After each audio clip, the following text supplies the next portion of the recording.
Benjamin நெதன்யாஹுக்கு நிபந்தனையற்ற மன்னிப்பு வழங்குவதை இஸ்ரேலில் வெறும் 30% தான் ஆதரிக்கிறார்கள் என்கிற கருத்து கணிப்பீடு வெளியாகி இருக்கிறது. இது மிகப்பெரிய ஒரு இழப்பாக பெஞ்சமின் நெதன்யாஹுக்கு பார்க்கப்படுகிறது. ஏன்னா 3 குற்றச்சாட்டுகள் ஏற்கனவே நம்ம சொல்லியிருக்கிறோம். அதில் முதலாவது குற்றச்சாட்டு என்னன்னு கேட்டால், அவருடைய ஆட்சியை மீண்டும் பெற்றுக்கொள்வதற்காக ஒரு ஊடக நிறுவனத்தை உருவாக்கி அந்த ஊடக நிறுவனத்துக்கு நிறைய கரன்சியை கொடுத்தாரு, பணங்களை கொடுத்தாரு என்கிற ஒரு ஊழல் குற்றச்சாட்டு.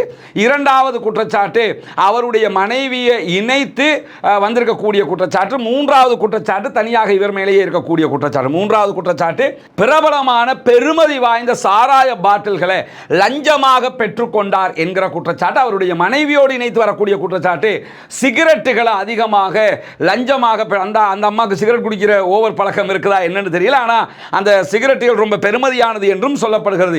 எது எப்படியோ 3 ஊழல் குற்றச்சாட்டுகள் மனைவி மேலே இவர் மேலேயும் இருக்கிறது. அதுக்கு தான் இப்போ மன்னிப்பு கேட்டுக்கிட்டு இருக்கிறாரு.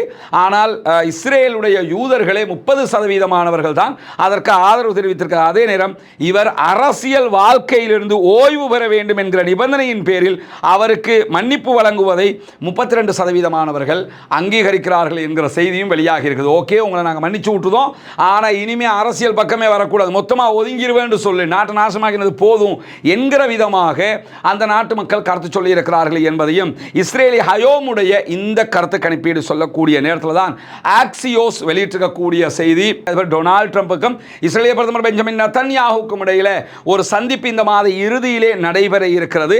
அந்த சந்திப்பு 2ஆம் கட்ட யுத்த நிறுத்தம் தொடர்பானதாகத்தான் இருக்க போகிறது என்கிற செய்திகள் இன்றைக்கு வெளியாகி இருக்கிறது. இஸ்ரேலிய பிரதமர் பெஞ்சமின் நெதன்யாஹுக்கும் அமெரிக்க அதிபர் டொனால்ட் ட்ரம்புக்கும் இடையில் அவர் அதிபரானதுக்கு பிறகு நேரடியாக நடைபெறக்கூடிய 7வது சந்திப்பாக இந்த சந்திப்பு பார்க்கப்படுகிற நேரத்தில் தான்